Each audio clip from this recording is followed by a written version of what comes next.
I want to thank everybody for joining us today, and I'm going to get right down to the point. We need your help. We're watching a bomb go off in slow motion.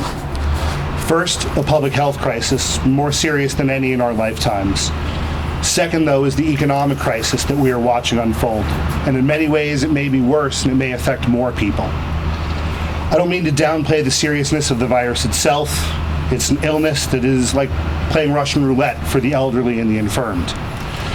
We're in the hands of our doctors and nurses and healthcare workers to fight that fight, attacking it with a war mentality, knowing that they'll get sick, but trying to do so in shifts so there's still enough to treat their patients. I'm going to ask you to turn your attention to the economic crisis instead that's unfolding before us. And I want to turn your attention to the restaurant industry and the hospitality industry specifically. These are the people that cook for us. They wait on us. They provide us with not just food, but the places where we come together and celebrate and commune. They cook for us. They cook for us in good times and in bad times. When emergencies happen, they cook for us. Chefs run in. Chefs and restaurateurs, they're usually the first people in right behind our first responders. When 9/11 happened, when Katrina happened, when Sandy happened, they cooked for us. They're doing it now. You can read stories on social media, one after another, of restaurants that are shutting down, but they're taking their food and they're dedicating it, they're donating it to emergency rooms and other people that need it. Those food service workers need us now. They need our help. They're among the first and the hardest hit by what's happening right now. This is an industry that uses today's receipts to pay tomorrow's payroll. From the biggest and best restaurants to the smallest moms and pops, they're hurting now. Workers in this industry live hand to mouth, and they don't have a cushion. I've been talking over the last several days to people whose lives' work are evaporating before their eyes. Grown men and grown women, strong people, people that have started businesses that are breaking down, that are crying as they are telling me about the hundreds of people that they're laying off. I had someone call me yesterday asking how he could help. He had just closed his business, but he wanted to know how he could help us. His concern, more than anything, was for the people that he just let go. He said to me, "John, I want to know what I can do to help." But he also asked, "When will you guys be feeding people?" With concern in his voice, I heard him asking, because he knows that he has employees that, as he told me, they probably had money to make it through the weekend. That's why we're here. These people need our help now. We're making soup today. We're figuring out how to get product how to get it to chefs with commercial kitchens, and how to cook soup that we can store, that we can distribute, and we can get back to these people who need it. Our focus is feeding the workers of the restaurant and hospitality industry first that are being displaced by coronavirus. There are people pitching in everywhere to help, and we're here to help this group. One of the first things we did was we reached out to Feeding Westchester. Feeding Westchester is our area food bank, and they're experts in this. They're people who provide for the needy every day. You guys may have seen the line of cars that is behind us on this road, Clearbrook Drive. This is a line of cars that is waiting to get food at Feeding Westchester. If you need to find the need, it is right there, and it is now. When we talked to the folks at Feeding Westchester, they said, "Thank you. We need you guys. We need help. If you guys can take care of your industry, if you can take care of your employees and your workers, that is a burden that we don't have to take on ourselves. You can help us." They're right. We will get through this if we do it together. If we band together and we help the people that we can help, we will get through this. The person whose idea this was, the person who first had the idea to cook soup, bring people together, not in proximity, of course, but virtually bring people together, suppliers, chefs, people that have distribution, cook soup and feed people. That guy's Eric Korn. I'm going to bring him up in 1 second. I just want to do a quick roll of some of these other people that are behind me here and helping us out. We have Matt Honeycutt from Feeding Westchester. They're responsible for feeding a lot of needy people every day. If you haven't already been there, they're right up the street. Stop there next. We have our county executive, George Latimer. I think that we are very fortunate to have such a strong executive officer in this county, and I know that he is going to make sure that we can do everything that we can together to help everybody. We have Chef Navjot Arora. He is a restaurant owner here locally. He owns Chutney Masala and Samba, and he was one of the first to join us to cook soup. I have Scott Vaccaro, who owns Captain Lawrence Brewing Company, the place where we are. Himself a significant restaurateur in this county, himself trying to figure out what business looks like tomorrow, and he's here to help us. I have Louie Lanza. Louie Lanza is a restaurateur also here in Westchester. He closed 6 restaurants over the weekend before it was mandated that they close, and he was the very first to say, how do we fix this? I'm going to ask Eric Korn to come up here and to say a few words about why we're doing this and how we're going to do this and why it's so important.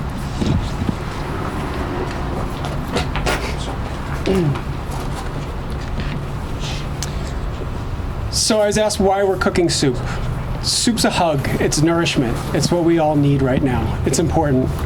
When someone's not well, you cook soup. When someone needs help, you cook soup. You give it to them. You warm them. And that's what we're doing right now. Yesterday, 2 days ago, and the last few days, hundreds of thousands of people have lost their jobs. People in the hospitality industry who count on a paycheck week to week to feed their families. Without notice, they lost their jobs immediately, and they're in need of help, and we're setting out to help them. We're asking chefs to help stand up and to take care of their people, which they do every single time something like this happens. We're ready to do this, and its time is now. As a chef, when something goes wrong, we cook. It's time to start cooking. It's time to do it now. So we're calling on chefs to stand up, to go to your kitchens, to make some soup. Just do it. Start cooking. People need this, and they will continue to need this. Make soup. It's what you know how to do. We're calling on people at home. Cook with us a little bit. Make some soup for yourself. And while you're doing that, think about your restaurant experiences. Think about the people over the last year who have helped serve you, who have cooked for you. Make a donation. Go to our website, milliongallons.com. Any little bit helps. These restaurants, these people need help today. And we're calling on sponsors and corporations. Make donations. Match these donations. Please donate product and containers and anything that can help us. This is an important time, and we need help. The country will get through this, but it's a major issue, and we need to start stepping up and addressing it. Soup is the hug that we all need. Thanks. Next up, I have Louie Lanza. He is a local Peekskill restaurateur. He just closed six of his restaurants and had to lay off a large amount of his employees, and he's going to talk to us about what's happening. Wow, this is surreal. I grew up with 2 great parents, and they always told us, help those who can't help themselves, not those who won't help themselves. Our people need help right now. They really do. And when Eric came up with this idea, and he brought it to me, I sprung into action. And we started making phone calls and figuring all this stuff out, and it's amazing the amount of people in the restaurant business who have the creativity and the knowledge that makes this happen. We got the expertise from feeding Westchester. I even called J.P. McHale over here and said, I need help. He's local, he's tri-state. He says he's going to help us in how to keep our restaurant sanitary so we can continue cooking. He's going to make a donation. White Plains Linen, 650 employees, done. He made a nice donation already. So there's a lot of people in our community who are given a lot of jobs. So at this point in time, all I can say is if you can help, we will take care of it. We will do the right thing. We have a family foundation that my mom started called Lanza Family Foundation. This is what it was meant to do, to help those in the community who can't help themselves. So whatever you guys can do to help, we will take it, we will do the right thing with it, and we will feed the people who need it the most. Every time you go to a restaurant, every time you go to a nice hotel, you don't realize how hard work it is in this hospitality business. So these people, they want to work. They're the last people who want to go on unemployment. So let's see what we can do to help these people. Thank you so much. God bless. We're gonna introduce George Latimer now. This is a man, county executive, and I consider him a friend of mine. Every time I call him in need of something, he is right there for us. So let him speak a few words. Thank you, George, for coming. Thank you. over 40 years ago, when I was fairly recently out of graduate school, I started my corporate career, and I started it in the hospitality industry as a sales manager in the hotel industry. And although the public knows me through my public involvements in public office, what I learned and what I saw in those days, the restaurants that are parts of hotels and parts of combinations of corporations, I met a lot of people that were good people, worked very hard, and provided a great service. So much so that as this crisis began, which you saw us do last week and the week before that, has public gatherings at restaurants to show that we needed to help work to try to keep our economics going through. But the healthcare contagion now is at a point where the governor's made the decision to close bars and restaurants and public gatherings of that nature. And that has an impact, as Louie and Eric and others were saying, that is devastating to people in this industry. What we face now economically, I can't even begin to grasp, is going to affect all elements of the society. But it's going to affect different industries in a different time frame, and certainly the restaurant and the hospitality industry is affected right now. And what these gentlemen have done, what Eric and Scott and John and Louie and Matt and others have done, is to step up in the tradition of American private business. People who are hurting financially in their investments and in their operations, and still step forward to say that they can give something to the people that work for them. Now, we hope that in the county government and the state and the federal government, we'll be good partners to this industry and to all the businesses. We don't know what we're going to have to face until we complete the challenge here. And if I said this is probably similar to what the Great Depression looked like in its first few days, maybe I'm exaggerating, but maybe I'm not. All I know is that these men have put together a plan to help feed people, and the county government is going to stand behind it. There's some good news out there, a little bit of good news. The original patient who contracted coronavirus in Westchester County, and he was in ICU for a long period of time, he's back up and talking. He's sitting up in his bed, he's speaking.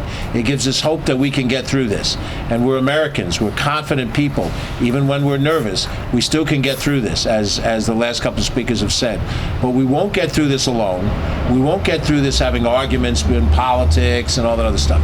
We're only going to get through this if we rely on each other. That's what these men have done. They've said that they're going to form a consortium of energy and effort and help feed people that need it. And the county government is going to help them in any way we can. We're going to try to encourage other level of government to do that. And we're going to stand together. And we're going to defeat this thing. It's going to take time. It's not going to be tomorrow, the day after tomorrow. But this kind of energy is what's going to defeat this thing. So you guys hear us asking for your help. Everyone at home that wants to help, you can.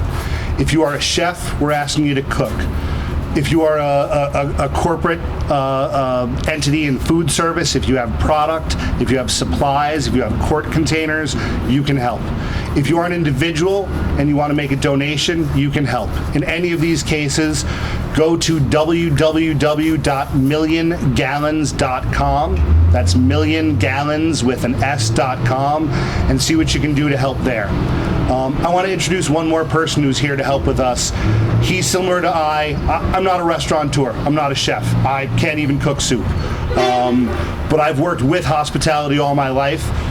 This gentleman, J.P. McHale, runs a business that services the hospitality industry. I bring him up mainly because I want you guys to remember that it starts with the people in the hospitality industry, and if we are lucky, that is where the economic crisis can be contained.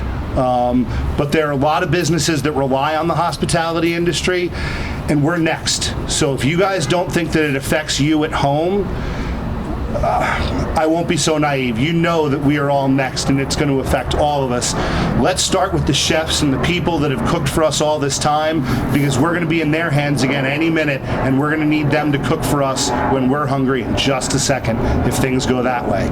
Let's hope it doesn't. I want to ask J.P. McHale to tell us just a little bit about what brought him here to help us. Hi, good afternoon. I've been affiliated with the hospitality industry my entire life. My dad was a Sing Sing corrections officer. He started a side business cleaning beer taps. He was from Ireland. I'm sure he was cleaning them out of both sides. But from that, it developed into a pest control company, and we've been serving the hospitality and the hotel industry for over 50 years.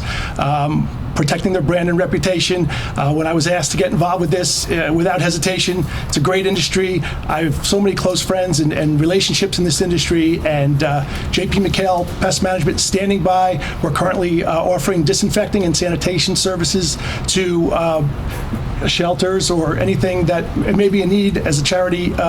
As a charity offering, and certainly we're going to be writing a check to this specific cause. So stay safe and good luck, and thank you for getting us involved. We really appreciate the opportunity. Guys, we want to make 1 million gallons of soup, and if we need to, we'll make more. I know chefs, they don't get tired that easily. They'll keep cooking. If you want to help us, www.milliongallons.com. Thank you guys all. We appreciate it. Any questions? I wanted to ask is kind of using how the operation is going to go. Is there essentially a team that you guys have that will be in charge of making the soup and distributing it? And then, or is it that you want everyone to kind of take charge and make soup on their own and distribute it within their own community? Sure, absolutely, all of the above. So if you go to the website, you will see more details on how we're trying to do that, and I will explain very briefly. If you are a chef and you want to make less than 100 gallons of soup, please do that and do your best to distribute it to the people that you have around you that need it. Do so safely, but if you're a chef and you work in a commercial kitchen, we trust that you know how to do that. If you are local to Westchester or New York City and you want to make more than 100 gallons of soup, we want to facilitate that. We want to connect you to supplies and supply lines. Feeding Westchester, who's doing a tremendous job of getting food out to people that need it. Feeding Westchester doesn't cook per se. They've already given us 10 pallets of bulk chicken. That is thousands of pounds of chicken. We have donations coming in of pasta. We have donations coming in of all sorts of raw materials. And if you have a cooking facility that can do large quantities, we're going to try and connect you with some of those raw materials. And then ultimately, we're going to connect everybody with distribution, whether it be through instructions on how to distribute yourself and do so safely, maintaining social distancing, or if it is recollection, freezing, and distributing through distribution points that we'll be managing. We're trying to move very quickly, and we're 3 or 4 days into this initiative right now. We already have a number of distribution points lined up. One of them is at the Factoria location in Peekskill, where we know that we have enough room to be able to safely distance people, and the same way Feeding Westchester is, they'll never get out of their car. As we can find other facilities where we can safely do mass distribution, we'll be doing that. We will be reaching out to, and if you are from a municipality and you want our help setting up distribution, we will do all that we can. If you are further away than Westchester and New York City, still visit our website. Right now, we are finding ways to connect people as far away as the UK and in Spain. We're going to do our best to assist, but our focus is here in Westchester, and we want to be able to help New York City as well. We don't want to outstrip our own abilities to be effective, so we're starting with the people that are closest to us, and as the donations come in, as the assistance comes in, we're going to try and make that impact as widely felt as we can. Is there a ballpark estimate in terms of Westchester of the number of layoffs involving the restaurant and hospitality workers? I would not be able to give you that estimate, but I don't know if the county executive's office has a guess. In New York, it was 250,000 people in 2 days, and the predictions are 5 to 7 million people across the country within the next month. And as I was saying before when I pointed out JP McHale, I'm a PR guy, I own a marketing company, but more than half of my business comes from the hospitality industry. The people that this is going to affect are not just going to be those restaurant workers if we let this, if we don't act quickly. I am sure that those chefs will be there taking care of us next. There are a lot of people that work in the food service industry and a lot of people that need our help. Yeah, for the county executive, Mayor de Blasio keeps talking up the idea of a complete shutdown in New York City.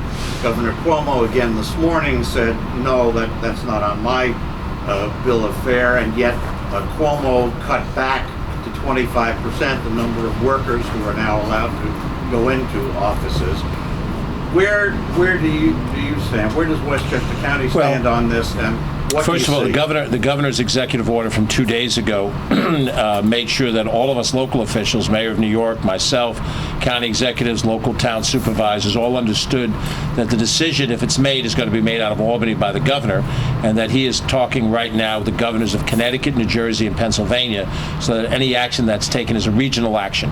So if there is a shutdown, a curfew, or what Northern California has done, a shelter in place, that's the point at which was just referenced to. It won't be just the hospitality and restaurant industry that's affected. It'll be every industry around. We'll all be in as it happened ultimately in Wuhan City. If that decision happens, it'll happen on a large regional basis. And I think it makes sense for us to let that decision be made between the governors of the various states, and if it does happen, that it'll be on the largest possible level. What you don't want is Westchester County doing one thing, New York City doing another thing. It's like the worst example of bar closing times, when Community A has a 2 o'clock closing, Community B has a 4 o'clock, and then you have travel across a border. So I think it makes sense for this to be done broadly. Ultimately, if we have to stop this contagion, this may have to be a national decision made. And with all of the things we've talked about, you just heard some statistics about what happens to the workforce in New York State and potentially nationwide, just in the restaurant hospitality industry. If there was a total shutdown, you're talking every industry you can think of, including yours. So the reality is that it's a big decision to make. We'll let the governors or the president make these decisions, and then our job is to implement it. How do you classify the response in Westchester so far? Feedback you get from people, from businesses? Well, look, I think you're seeing the response right here. These gentlemen run businesses, and they run them profitably. They know what they're doing. And to be told by government that you've got to shut it down is an incredible thought. But it's also an incredible thought that the NCAA March Madness isn't going to be played. It's an incredible thought, I happen to be Roman Catholic, that there are no Catholic masses on the weekends. These are things that we never could conceive of, shutting down all the restaurants and bars and all these things. It's because this is that serious. And we've been tracking this over the last few weeks. You'll know that 2 weeks ago, I think we did our event in Wackagill section of New Rochelle, where the mayor, the deputy county executive, and I went and had lunch, because we saw the decline in the restaurant business that was happening immediately with the first few cases of coronavirus. But just to give you the statistic enough to appreciate it, the numbers that were announced today by the governor, 798 positive cases in Westchester County. Yesterday, that number was 500 some odd. The day before that, it was 300 some odd. The day before that, it was in the low 200s. So the number of positive cases are ratcheting up quickly. And so you don't want people together in a church or synagogue. You don't want people together in a restaurant. Now, you don't want people together in a mall. Simon organization, which runs the Westchester Mall and other malls, have shut down their malls for a period of time. We don't want kids in school, so we've left out school. So this is serious. And on that kind of a level of decision making, none of these decisions are easy to make, but the whole end of this is about saving lives. If we can get through this situation with a minimal loss of life, then our economy can rebound from this. And we're going to need, I'll say it up front for these gentlemen, we're going to need federal help to help financially absorb the losses that this industry is facing. If we don't get that help, these restaurants won't be easily able to reopen. And somebody might say, well, that's socialism. No, that's protecting the society by making sure that businesses, through no fault of their own that have to close, have an opportunity to get a jump start to restart. But we're not there yet. I think we're still on the front end of the bell curve. And hopefully the bell curve won't go way up, and we won't see the kind of fatalities that we've seen in Italy. A lot of us have Italian-American heritage. I have some as well.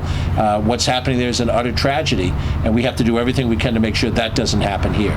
If we can avoid that worst case scenario, start to recoup 2 months down the road, I don't know how long it's going to take, then we can start the process of rebuilding the economy. Yes. I don't want to hog this. This is their show. But I'm happy to answer a question. We can also go off camera after The this. federal government just passed the stimulus. Yes. And I think President Trump is going to sign it today. Yes. Are we supposed to get any of that money? I don't know. I hope so. And I hope it'll go not just to the government, and certainly we need it.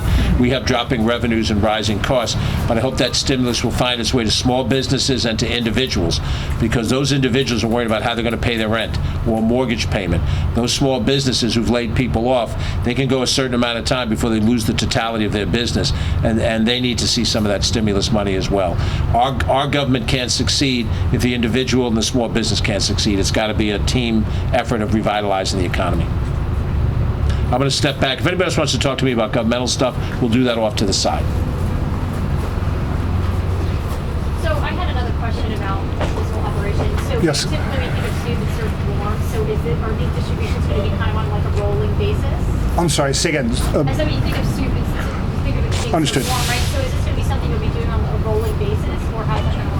So our intention is that we want to be freezing that soup. We're going to be making soup, freezing it, so that logistically it is easier to move.